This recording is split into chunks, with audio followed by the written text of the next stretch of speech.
बिस्मिल्लाहिर्रहमानिर्रहीम अस्सलाम वालेकुम। मनी टेलर्स की जानिब से हम बजट 2022-23 के जो एनालिसिस है या उसका जो इम्पैक्ट है उसको लेके हाजिर हैं और ये इस सिलसिले की तीसरी वीडियो है।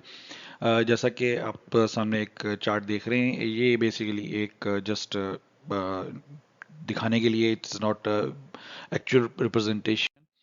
सबसे पहले हम ऑलरेडी जो है हम बता चुके हैं, हम बजट के जो मेन पॉइंट्स हैं, जो हाइलाइट्स हैं, वो डिस्कस कर चुके हैं पार्ट वन की वीडियो में। उसके बाद हमने सेकंड पार्ट में हमने जो इंडस्ट्रीज और सेक्टर्स के ऊपर जो उसका इम्पैक्ट था, उसको डिस्कस किया था कि किन सेक्टर्स के ऊपर क्या इम्पैक्ट होगा। और अब ये जो लास्ट पार्ट है, थर्ड पार्ट है, इसमें हम स्पेसिफिक कंपनीज के ऊपर देखेंगे कि डिफरेंट सेक्टर्स में शायद एक ही सेक्टर हो, लाइक ऑटो ऑटो का सेक्टर हो, लेकिन उसमें ओवरऑल तो एक नेगेटिव इम्पैक्ट आ रहा हो, लेकिन उसमें एक या दो कंपनीज ऐसी हों जिनके लिए उस वो जो बजट इकदामात हैं या बजट के जो पॉइंट्स हैं, वो पॉजिटिव इम्पैक्ट लेके आ रहे हों। तो इस वीडियो का मकसद उन स्पेसिफिक स्टॉक्स को आइडेंटिफाई करना है जिनके जो, या उन स्पेसिफिक कंपनीज को हाईलाइट करना है जिनको बजट से बाकायदा एक फ़ायदा होगा या उनको एक पॉजिटिव डायरेक्शन मिल सकती है। सबसे पहले हम बात करेंगे जो केमिकल सेक्टर है उसके अंदर। तो उसमें हमने देखा कि ओवरऑल एक न्यूट्रल इम्पैक्ट हमने उसको गेज किया। पॉजिटिव टू न्यूट्रल इम्पैक्ट मैं समझता हूँ पर्सनली। उसकी वजह यह है कि इसके अंदर जो डिफरेंट मटेरियल्स हैं, डिफरेंट कंपनीज जो हैं, उनके लिए ये एक डिफरेंट इम्पैक्ट लेके आ रहा है। अगर हम बात करें नेगेटिव इम्पैक्ट की, क्योंकि हम न्यूट्रल कह रहे हैं तो इसका मतलब है कि कुछ कंपनीज के लिए ये नेगेटिव है, कुछ के लिए पॉजिटिव है। तो नेगेटिव इम्पैक्ट जो है वो बेसिकली पर्सनली जो हमारा ख्याल है उसके मुताबिक जो ट्राईपैक फिल्म्स हैं उनके लिए और मैपैक फिल्म्स हैं, इनके लिए जो है बेसिकली एक नेगेटिव इम्पैक्ट है। उसकी वजह ये है कि जो फिनिश प्रोडक्ट्स बाहर से आती हैं उनके ऊपर जो है जो फिल्म्स जो हैं, बीओपीपी फिल्म्स जो हैं, फिनिश प्रोडक्ट्स की सूरत में जो आती हैं, उनके ऊपर कस्टम ड्यूटी को कम कर दिया गया है जो ये कंपनीज प्रोड्यूस करती हैं। सो वो कस्टम ड्यूटी जो है वो अब पहले जो 20% होती थी, अब उसको कम करके 16% कर दिया गया है। तो इस तरह से इनके ऊपर जो है वो कह लें कि 4% का एक बर्डन आया है जो कि इनको नेगेटिवली इम्पैक्ट करेगा। अब या तो इन कंपनीज को अपनी प्राइसेस जो इस फिनिश प्रोडक्ट की है उसको रिड्यूस करना पड़ेगा, तो उससे प्रॉफिट मार्जिन डेफिनेटली इम्पैक्ट होंगे। तो इस पॉइंट ऑफ व्यू से ये इन कंपनीज के लिए नेगेटिवली इम्पैक्ट कर रहा है।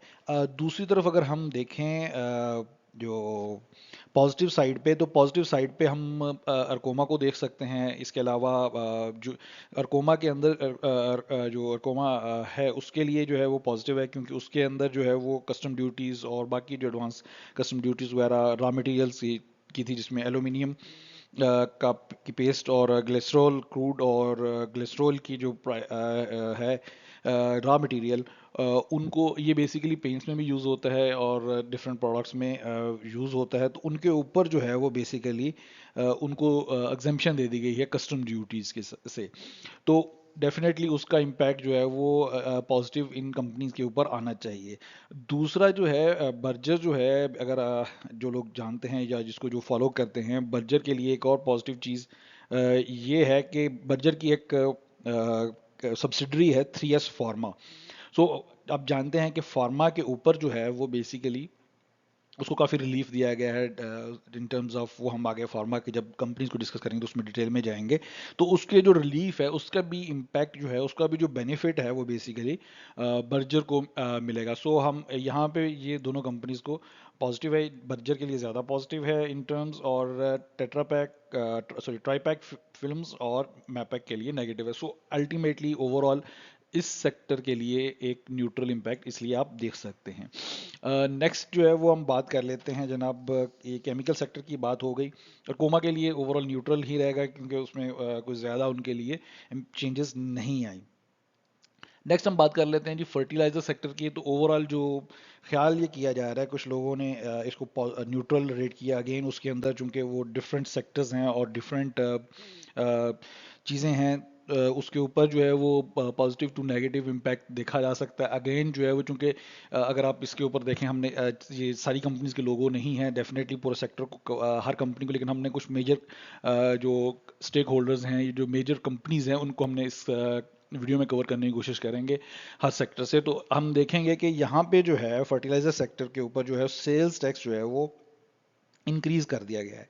पहले ये 10% होता था, अब ये 10% से बढ़ा के, सॉरी, पहले ये 2% होता था और अब ये 2% से बढ़ा के 10% कर दिया गया है। तो ऑलमोस्ट 8% की इंक्रीज होगी। अब ये जो है इसको हम नेगेटिवली इसलिए गेज कर रहे हैं, ये दोनों तरफ आ रहा है। ये बेसिकली जो है वो कह लें कि इनपुट के ऊपर भी आ रहे हैं, इनपुट जो प्रोडक्ट्स हैं फर्टिलाइजर सेक्टर में जो यूज़ होती हैं उसके ऊपर भी है, और दूसरा जो है वो जो आउटपुट है उसके ऊपर भी है। सो अल्टीमेटली ये एक नेगेटिव इम्पैक्ट लाएगा। उसकी वजह ये है कि अब कंपनीज को इससे प्राइसेस इंक्रीज करनी पड़ेगी, और जो प्राइसेस इंक्रीज होंगी तो डेफिनेटली कंजम्पशन उससे नेगेटिवली इम्पैक्ट होगी। तो उससे सेल्स में कमी आने का खतरा है। अगर हम पॉजिटिव साइड पे बात करें तो नॉट फॉर, चूंकि इनमें से बहुत सारी कंपनीज जो हैं वो आप जानते हैं उनकी कुछ सब्सिडरीज जो हैं वो सीड्स के बिजनेस में है। तो सीड्स के ऊपर जो 17% सेल्स टैक्स था, उसको जो है वो अब कम कर दिया गया, अब वो ख़त्म कर दिया गया, उसको एग्जेम्पशन कर दिया गया है। तो इनमें से वो कंपनीज फर्टिलाइजर सेक्टर के अंदर वो कंपनीज जो सीड्स में भी इन्वॉल्व हैं, तो उनको ये एक बेनिफिट मिलेगा, ये उनके लिए एक पॉजिटिव है। इसके अलावा जो फॉर्म्स की मशीनरी है उसके ऊपर कस्टम ड्यूटी से एग्जेम्पशन दी गई है। लॉजिस्टिक्स को प्रमोट करने के लिए जो एग्रीकल्चर इंडस्ट्री के अंदर जो लॉजिस्टिक्स हैं, उनकी जो अंदर जो कंपोनेंट्स हैं या उसके अंदर जो मशीनरी है, उसको भी कस्टम ड्यूटी से एग्जेम्पशन दी गई है। तो इनमें से बहुत सारी ऐसी कंपनीज हैं, इनकी सब्सिडरीज हैं या कुछ इस तरह से जो ना सिर्फ फर्टिलाइज़र नहीं बेसिकली बनाती, मतलब ठीक है वो फर्टिलाइज़र सेक्टर में है, लेकिन उनके एग्रीकल्चर सेक्टर में उनके और बहुत सारे डायमेंशंस हैं। तो वो जो हैं वो इससे प्लस पॉजिटिव बेनिफिट ले सकती है। सो इस तरह से ये जो टैक्स की, सेल्स टैक्स की इंक्रीज है जो डायरेक्ट फर्टिलाइज़र के ऊपर आई है, ख्याल ये किया जा रहा है कि शायद ये फैक्टर्स उसको न्यूट्रलाइज कर दें। लेकिन ओवरऑल मेरा पर्सनली ख्याल है कि जो फर्टिलाइज़र कंपनीज की जो कोर है उसके ऊपर ये एक नेगेटिवली इम्पैक्ट करेगा। सो आप इसको नेगेटिव टू न्यूट्रल कह सकते हैं। I don't think so it's positive to neutral. Next जो है वो हम बात करेंगे टेक्स सेक्टर के अंदर। टेक्स सेक्टर में भी सेम सिचुएशन है, कुछ के लिए पॉजिटिव है, कुछ के लिए नेगेटिव है। और सबसे पहले अगर हम बात कर लें मेन, सो ये बड़ी कंपनीज की हमने लिस्ट ज़्यादा नहीं हमने इसको फोकस किया। हमारे ख्याल में ये वो कैटेगरी है, एयरलिंक को पॉजिटिव इम्पैक्ट होगा बिकॉज ऑफ जो कह लें कि एक्सपोर्ट, सॉरी इंपोर्ट के ऊपर जो बैन फोन्स के ऊपर लगा है, तो they are involve with the local manufacturing. और इन्होंने बाकायदा एक, आपको याद होगा कि पूरा एक वो लेटर भी इशू किया था जिसके अंदर उन्होंने कहा था कि जब ये बैन इंपोर्ट के ऊपर लगाया था गवर्नमेंट ने, कि हमें इससे जो है वो कोई ज़्यादा नेगेटिव इम्पैक्ट नहीं होगा, क्योंकि हमारी जो मेजॉरिटी जो है वो प्रोडक्ट्स जो हैं वो लोकली मैन्युफैक्चर्ड हैं। सो इंपोर्ट की ऊपर जो है बैन है उससे हमें कोई डायरेक्टली इम्पैक्ट नहीं होगा। हाउएवर जो अगर हम बात करें पॉजिटिव साइड की या दूसरी तरफ, तो जितने भी एक्सपोर्ट ओरिएंटेड कंपनीज हैं जिसके अंदर आप मेनली आप ये तीन कंपनीज को जानते हैं। एवेंसियन हो गया, सिस्टम्स हो गया, ऑक्टोपस जो कि एवेंसियन की ही एक सब्सिडरी है। तो इस तरह ये जो कंपनीज हैं, चूंकि ये एक्सपोर्ट ओरिएंटेड है, तो ये पॉजिटिवली इम्पैक्ट होंगी। उसकी दो वजूहत हैं। पहली तो जो सामने से नज़र आ रही है, टैक्स जो है वो इसके ऊपर रिड्यूस किया गया है 1% से कम करके, अब जो है वो इसको 0.25% कर दिया गया है। तो ये जो टैक्स की रिडक्शन है इसका इम्पैक्ट आएगा, लेकिन जो लोग मैटर को जानते हैं वो इस चीज़ से वाकिफ़ हैं कि ये कोई न्यू चीज़ नहीं है। ऑलरेडी ये चीज़ जो है वो थी 65F आर्टिकल है जो इनकम टैक्स का है, उसके अंदर ये ऑलरेडी प्रोटेक्टेड था, ऑलरेडी इनको एक एग्जेम्पशन हासिल थी। तो इस जो एक्सपोर्ट ओरिएंटेड कंपनी थी, सो इसलिए ये कोई बहुत बड़ा चेंज नहीं लेके आ रही। प्लस अगर आप देखें तो 0.75% का डिफरेंस भी कोई ह्यूज नहीं है। जो मेन जिस चीज़ की वजह से हम इसको इनको पॉजिटिव समझते हैं, वो इन कंपनीज के लिए जो है वो, अगर आप जानते हैं जो भी एक्सपोर्ट कंपनीज हैं उनको डायरेक्टली बेनिफिट होता है जब डॉलर जो है वो उसकी प्राइस इंक्रीज होती है, क्योंकि वो डॉलर में बाहर सेल कर रहे होते हैं और डॉलर उनके पास आ रहे होते हैं। तो इस तरह से जो है ये मेनली जो है, चूंकि पिछले अगर आप बात कर लें रफली जब से गवर्नमेंट चेंज हुई है लेट्स से, तो आप कह सकते हैं कि अब तक जो है वो 34 रुपीज़ का जो है वो डॉलर जो है वो इंक्रीज हो चुका है। सो बेसिकली ये जो है ऑलमोस्ट डिफरेंस जो अगर इसको परसेंटेज में कैलकुलेट किया जाए तो ये 15% के करीब करीब इंक्रीज बनता है। सो ये 15% डायरेक्टली जो है वो इन कंपनीज के लिए एक बेनिफिट की सूरत में आ रहा है। अगर आप नेगेटिव की बात करें जो पूरे सेक्टर के लिए है, और भी कंपनीज के लिए है, लेकिन यहाँ पे भी आप उसको अप्लाई कर सकते हैं, और वो है कारपोरेट टैक्स जो इंक्रीज किया गया है। आगे चल के उसको हम मज़ीद डिटेल से देखेंगे जब हम दूसरी कंपनीज में डिस्कस करेंगे। नेक्स्ट जो है वो हम बात करते हैं जो सीमेंट और स्टील सेक्टर या जो कंस्ट्रक्शन से रिलेटेड सेक्टर है उसकी बात कर लेते हैं। उस सेक्टर में हम जानते हैं जो सूरत हाल है वो काफ़ी अरसे से ख़राब चली आ रही है जब से कोल की प्राइसेस इंक्रीज हुई हैं। कोल जो है वो स्टील मैन्युफैक्चरिंग में भी आपको पता है यूज़ होता है। कोल जो है वो रॉ मटेरियल के तौर पे जो है वो उसमें आपका जो सीमेंट सेक्टर है उसमें भी हैवीली यूज़ होता है। तो इन जब से आपको पता है कि पिछले 1.5 साल के अंदर अगर आप चार्ट्स को देखें और उनके ऊपर एक नज़र डालें तो आपको क्लियरली नज़र आएगा कि ऑलमोस्ट 4 टाइम्स जो है कोल की प्राइसेस इंक्रीज हुई थी, और उसने जो है वो सीमेंट और स्टील सेक्टर को बुरी तरह मुतासर किया था, क्योंकि पाकिस्तान बहुत सारा कोल जो है वो इंपोर्ट भी करता है। अगर हम बजट के स्पेसिफिक में अब बात कर लें तो जो पॉजिटिव चीज़ है, अमरेली स्टील है, इत्तेफाक स्टील है, इसके अलावा सीमेंट में फ्लाइंग सीमेंट है, बेस्ट वेस्ट सीमेंट है, मैपल लीफ है, चिराग सीमेंट है, फौजी सीमेंट है, लकी सीमेंट है। अच्छा, अब ये सारी कंपनीज हैं, लेकिन आपको ये समझना होगा कि इनके बिजनेसेस भी डाइवर्सिफाइड हैं। सिर्फ वो फॉर एग्जांपल मुगल स्टील सिर्फ स्टील नहीं बनाता या उनके पास और नहीं है। इसी तरह से अगर लकी सीमेंट की बात करें तो सिर्फ लकी सीमेंट उनकी एक प्रोडक्ट नहीं है, बल्कि वो ऑटो सेक्टर में है, वो और डिफरेंट सेक्टर्स में भी वो डाइवर्सिफाइड है। तो उनके हर किसी के ऊपर उसका इम्पैक्ट उसी तरह से डिफरेंस होगा। जितने उनका बिजनेस डाइवर्सिफाइड है वो शायद उसको उतना ही न्यूट्रलाइज करने में कामयाब हो जाए। ओवरऑल हम बजट की बात करें तो इस बजट में जो पहली जो नेगेटिव चीज़ है वो है कि जो पीएसडीपी यानी पब्लिक सेक्टर जो डेवलपमेंट होती है उसका एक बजट होता है। वो बजट जो है वो पहले जो था वो 600 एंड जो है वो 614 बिलियन होता था, जो पिछले साल का था। तो इस साल जो है उसको बढ़ा के जो है वो 8 बिलियन डॉलर कर दिया गया है।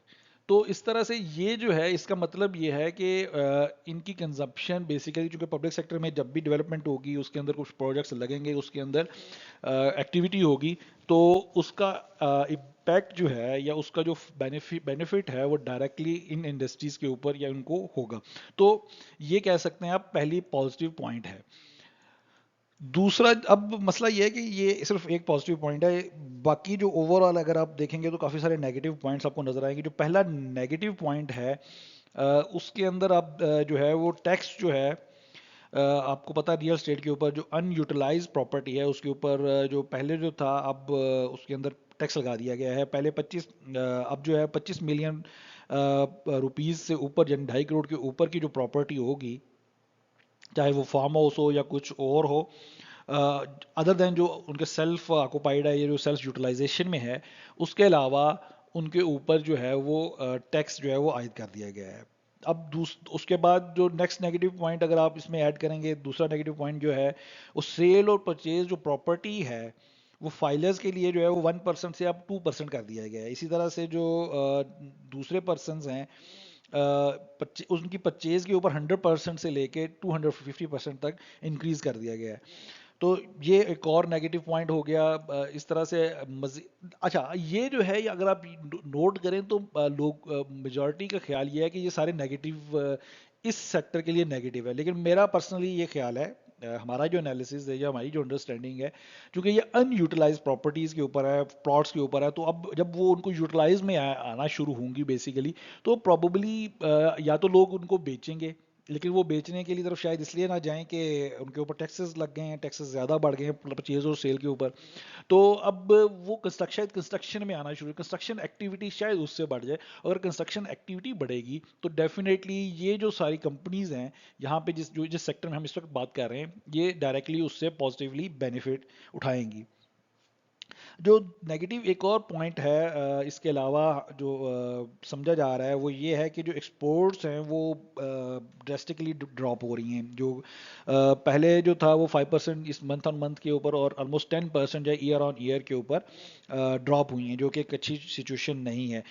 एक और जो इस पूरे सिचुएशन में जो है वो पॉजिटिव सिचुएशन या पॉजिटिव पॉइंट जो हमें नज़र आया, हम जब इसको स्टडी कर रहे थे सेक्टर को, तो वो ये है कि कोल की प्राइसेस जो हैं वो ड्रॉप हो रही हैं। हमने बताया आपको कि ऑलमोस्ट $400 से ऊपर चला गया था कोल पर टन, और 4 टाइम्स इंक्रीज हो चुका था। ग्रेजुअली जो है वो पिछले 2-3 महीने के अंदर जो है प्राइस, 2 महीने के रफली कह सकते हैं आप, उसके अंदर प्राइसेस ग्रेजुअली ड्रॉप हुई हैं। तो वो जो है वो उसका बेनिफिट डेफिनेटली इन कंपनीज को होगा। और लेकिन आप जानते हैं क्योंकि ये फ्यूचर के कॉन्ट्रैक्ट्स होते हैं, सप्लाई आती है उसके बाद, तो इसका इम्पैक्ट आने में थोड़ा टाइम लगेगा। एक और जो पॉजिटिव पॉइंट आप कह सकते हैं इसी सेक्टर में, वो जो है वो जीएसटी एग्जेम्पशन जो है वो लोकल कोल के ऊपर देगी है। सो अगर ये कंपनीज जो है लोकल कोल को यूटिलाइज करती हैं तो उसके ऊपर जनरल सेल्स टैक्स की एग्जाम्पशन दी गई है। हाउएवर लोकल कोल की क्वालिटी और जो बाकी इश्यूज हैं वो अपनी जगह पे हैं, उससे जो है वो शायद बहुत ज़्यादा बेनिफिट होता है या नहीं होता, देखना पड़ेगा कंपनीज उसकी तरफ कैसे जाती हैं और उसको कैसे अब यूटिलाइज करती हैं। ये इंडिविजुअल कंपनीज के ऊपर डिपेंड करेगा। एक और जो पॉजिटिव चीज़ हमने नोट की है वो सीएनआईसी की कंडीशन होती थी जो पहले बायर्स को देनी पड़ती थी, कि वो अगर कोई भी मटेरियल बाय कर रहे हैं तो जो है वो उसको उनको अपना सीएनआईसी जो है वो देना पड़ता था। तो अब अनरजिस्टर्ड बिजनेसेस अगर वो ये मटेरियल्स एक सर्टन लेवल से ज़्यादा बाय करते हैं तो उनको अपना शनाख्ती कार्ड की कापी या शनाख्ती कार्ड का नंबर वगैरह देना पड़ता था। अब ये सिचुएशन चेंज हो गई है, अब इसको रिमूव कर दिया गया। तो ख्याल ये किया जा रहा है इससे जो है वो थोड़ी सी एक्टिविटी बढ़ेगी या इनकी कंजम्पशन इन मटेरियल्स की बढ़ेगी। लास्ट बट नॉट लीस्ट, एक नेगेटिव जो चीज़ या एक नेगेटिव पॉइंट मजीद आया है, तो वो है कि जी लॉजिस्टिक्स कॉस्ट जो है वो बढ़ जाएंगी। अब क्योंकि फ्यूल की प्राइसेस आपको पता है कि 150 से लेके अब तकरीबन 230, और ग्रेजुअली जो आईएमएफ प्रोग्राम है उसके ऊपर लेवी और टैक्सेस के साथ 250 से ऊपर जा सकती है। उसको मद्देनज़र रखते हुए डेफिनेटली इन सब की लॉजिस्टिक्स की एक कॉस्ट है। तो अब वो कंपनीज जिनको लॉजिस्टिकली जो है वो डेफिनेटली हर कंपनी की डिफरेंट लॉजिस्टिक पोजीशंस हैं, उनकी प्रोडक्शन फैसिलिटीज़ हैं, तो उस हिसाब से अगर देखा जाए तो ये उनके लिए एक डिस्ट्रीब्यूशन के पॉइंट ऑफ व्यू से एक नेगेटिव चीज़ है, ये उनके लिए एक नेगेटिव इम्पैक्ट आएगा उनके ऊपर।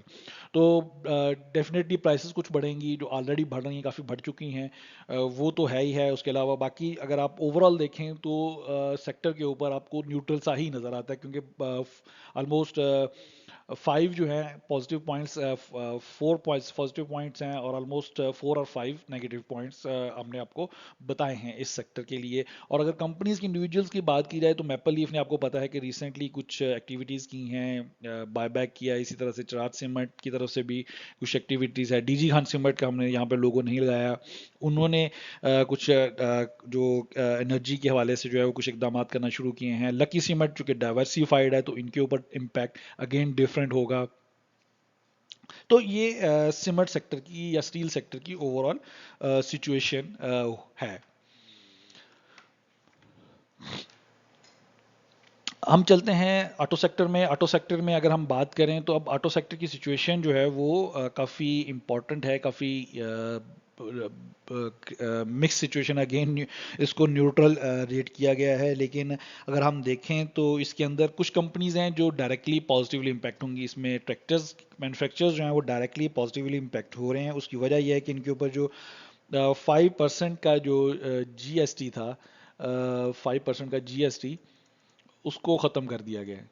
सो बेसिकली अब जो है ये इनको कह लें कि इनके जो या तो ये कस्टमर को ट्रांसफ़र करेंगे ये बेनिफिट, या फिर अपने प्रॉफिट में, तो ये 5% के डायरेक्टली बेनिफिशियरी होंगे और इसका इम्पैक्ट ऑलरेडी इनकी स्टॉक प्राइसेस में भी देखा जा सकता है। लेकिन अगर हम ऑटो सेक्टर में कंज्यूमर एंड से बात करें तो हम जानते हैं कि चाहे वो गंदारा इंडस्ट्रीज़ हो, गंदारा निसान, अहीनो और बाकी जितने भी आप मेजर नाम ले लें ऑटो सेक्टर में, तो उनके लिए जो नेगेटिव पॉइंट्स हैं वो काफ़ी ज़्यादा हैं। फर्स्ट ऑफ ऑल जो टैक्स रेट है वो इंक्रीज़ कर दिया गया है। जो नॉन एक्टिव टैक्स पेयर्स की लिस्ट में होंगे या जिनको जो नॉन एक्टिव टैक्स पेयर होंगे उनके लिए अब 100% से 200% कर दिया गया है। सो डेफिनेटली अब ये एक उनकी कंजप्शन जो है वो पहले जो हो रही थी वो कम हो जाएगी, और ये उनके लिए इस सेक्टर के लिए एक नेगेटिव चीज़ होगी। जो इंक्रीज़ दूसरी तरफ है, जो 1600 और उससे अबव जो हैं उनके लिए एडवांस टैक्स भी इंक्रीज़ कर दिया गया है। अगेन कंज्यूमर पर्सपेक्टिव से एक नेगेटिव चीज़ है। इसके अलावा जो ईयरली टैक्स रेट है पैसेंजर्स व्हीकल्स का, अब वो 5% जो जीएसटी, सॉरी जो उसके ऊपर जो एडवांस ईयरली टैक्स था, उस ईयरली टैक्स जो है उसका रेट भी बढ़ा दिया गया।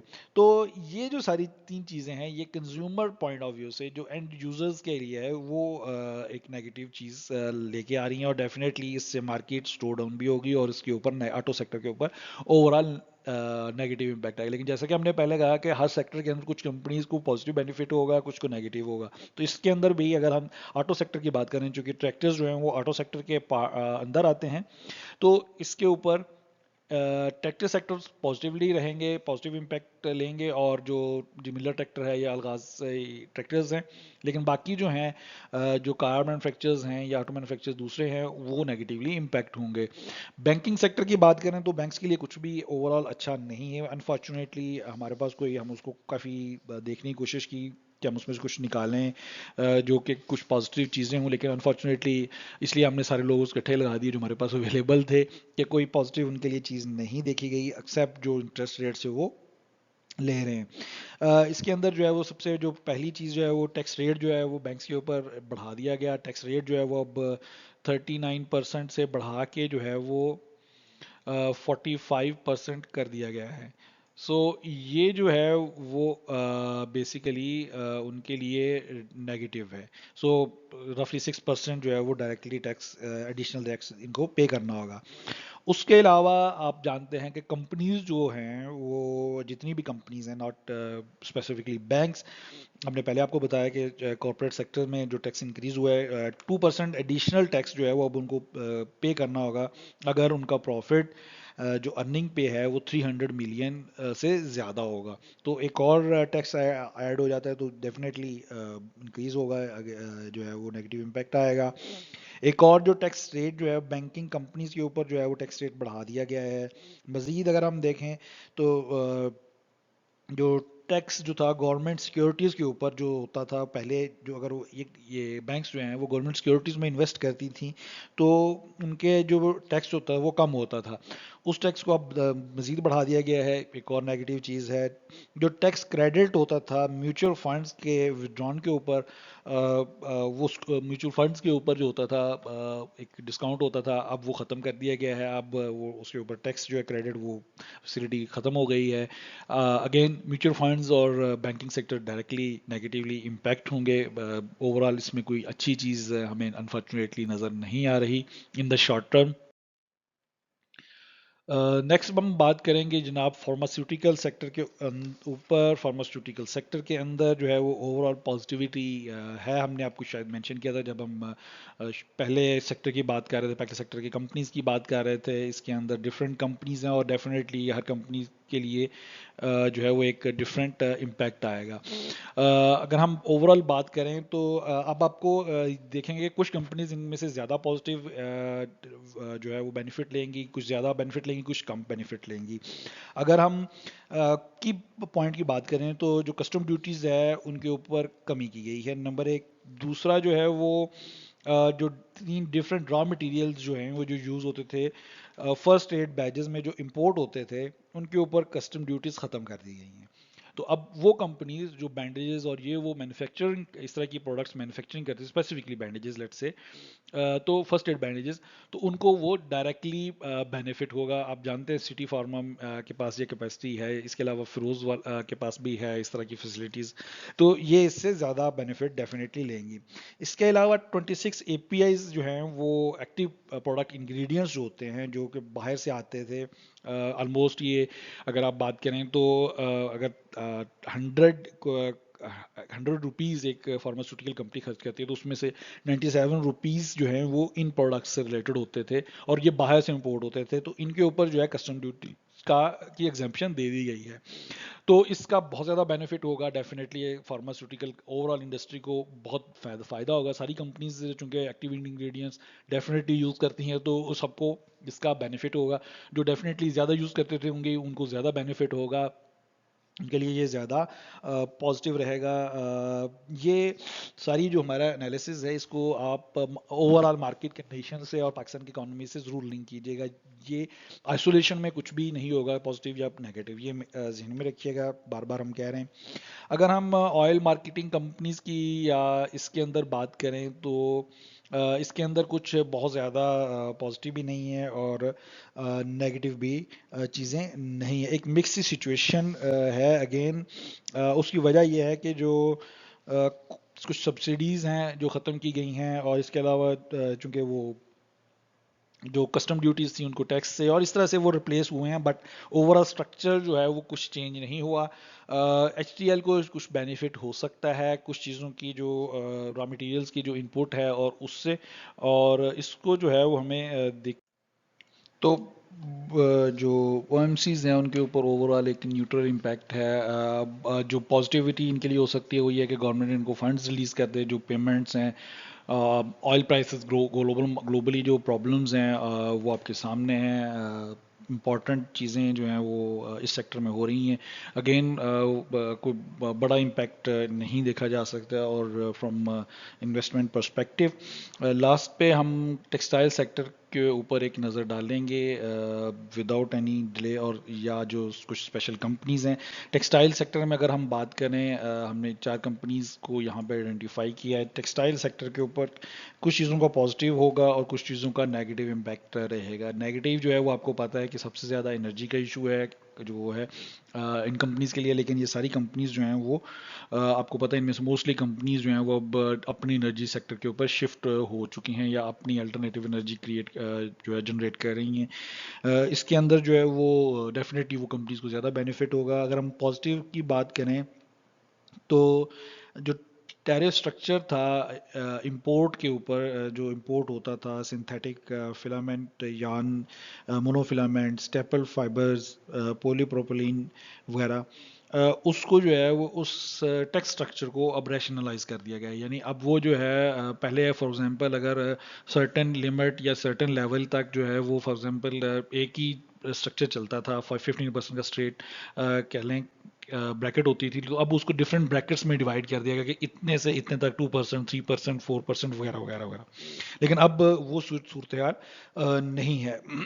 एक चीज़ ये, दूसरी जो है नेगेटिव जो चीज़ है कि जो बजट से पहले कुछ जो चीज़ें चेंजेस आई थी जिसके अंदर फिनांसिंग और इंटरेस्ट, जो फिनांसिंग होती थी जो एक्सपोर्ट ओरिएंटेड कंपनी थी, और ये सिर्फ टेक्सटाइल सेक्टर चूंकि मेजर मेनली एक्सपोर्ट ओरिएंटेड है, लेकिन ये सिर्फ इसके लिए नहीं बल्कि और भी जितने भी सेक्टर्स थे जिनमें जो एक्सपोर्ट ओरिएंटेड थे उनके लिए ये नेगेटिव चीज़ थी कि उनके वो जो इंटरेस्ट रेट था पहले अगर वो 5% पे उनको मिल रहा था तो उनको उसको बढ़ा के बजट से पहले during in the end of April मई जब ये पैकेज प्री बजट एक पैकेज अनाउंस किया गया था इंपोर्ट बैन का वगैरह वगैरह, तो उसके अंदर जो इंटरेस्ट रेट था उसको भी जो था एक्सपोर्ट सेक्टर के लिए बढ़ा दिया गया था।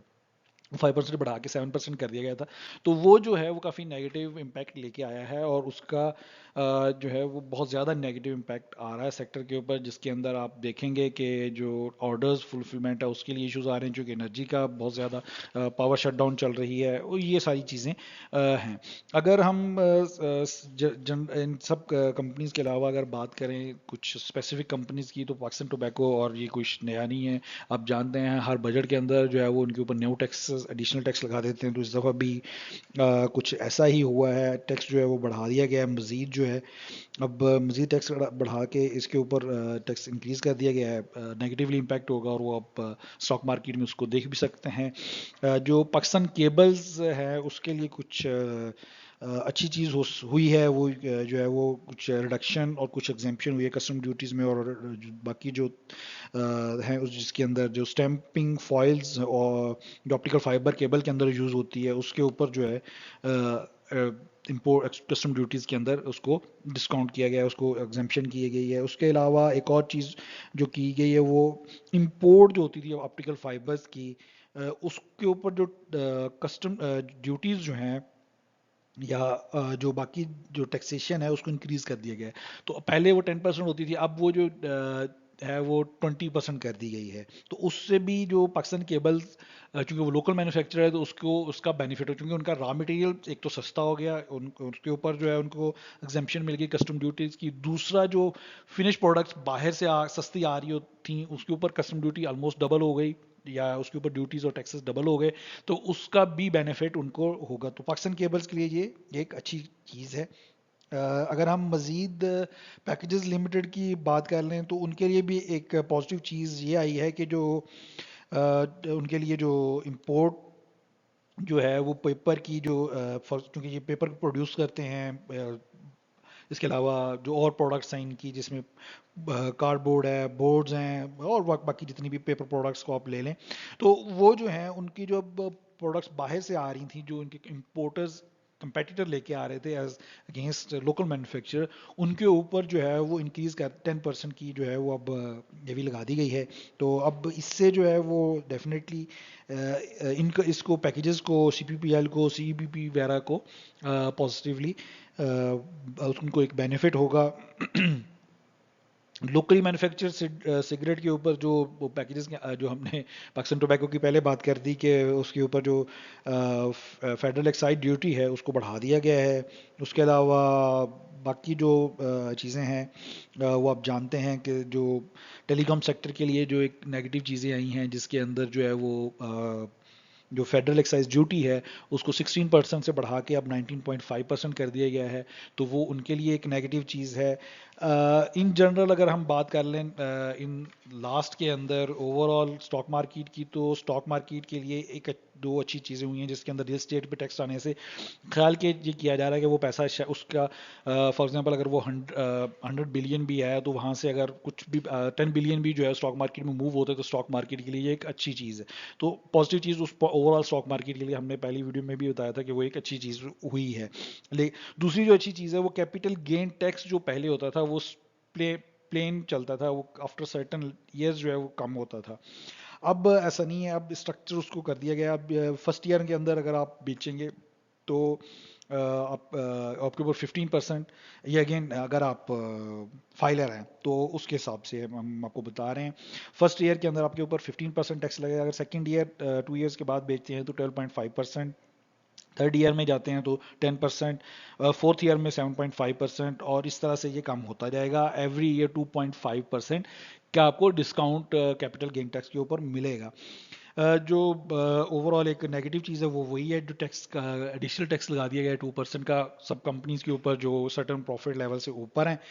तो ये एक ओवरऑल बजट की सूरत हाल थी, और कंपनीज का हमने एनालिसिस किया। वीडियो काफ़ी लंबी हो गई है, हमने पहले मेंशन किया था कि पार्ट 1 पार्ट 3 काफ़ी लंबे होंगे, उसके अंदर हम चीज़ें डिफरेंट एंगल से, चूँकि फंडामेंटल्स को देख रहे हैं, कंपनीज की सिचुएशन को देख रहे हैं, कंपनीज के इनपुट आउटपुट को देख रहे हैं, और मार्केट के जो बजट से उनको बेनिफिट हो सकते हैं उसको देख रहे हैं, तो इनके ऊपर ज़्यादा टाइम लगेगा। इसके उम्मीद है कि ये वीडियो आपके लिए बहुत ज़्यादा ज़्यादा बेनिफिशियल होगी। इसके अंदर से आपको काफ़ी हेल्प मिलेगी डिसीजन मेकिंग में, पॉजिटिव डिसीजन मेकिंग में, और अपनी फ्यूचर की जो इन्वेस्टमेंट्स हैं उनके लिहाज से हम कोशिश करेंगे कि फ्यूचर में भी जो है इस तरह की वीडियोस आपके लिए लेके आते रहें, जिसके अंदर हम मार्केट्स को टेक्निकल्स के अलावा कुछ फंडामेंटल्स के ऊपर की बेस पे भी देखते रहें। हमारा यूट्यूब चैनल आप हमेशा इसको सब्सक्राइब करें, आप दोस्तों से शेयर करें।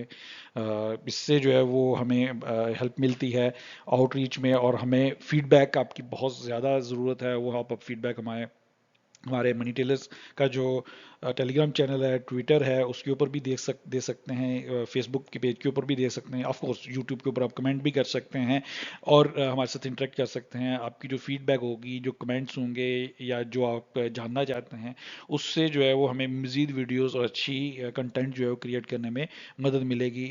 हम चाहते हैं कि और ज़्यादा एनालिसिस करें और इंशाल्लाह वक्त के साथ साथ हम इसको आगे लेके चलेंगे। अगर कोई और किसी किस्म की फीडबैक हो, हमारा ईमेल एड्रेस भी मौजूद होता है, आप जानते हैं, नीचे डिस्क्रिप्शन में जाएंगे। बाकी वीडियोस का लिंक जो है वो हम शेयर कर रहे हैं। अपना दोस्तों रिश्तेदारों का और अपनी इन्वेस्टमेंट्स का खुसूसी तौर पे बहुत ज़्यादा ख्याल रखिए। आज के लिए इतना ही। अल्लाह हाफिज़।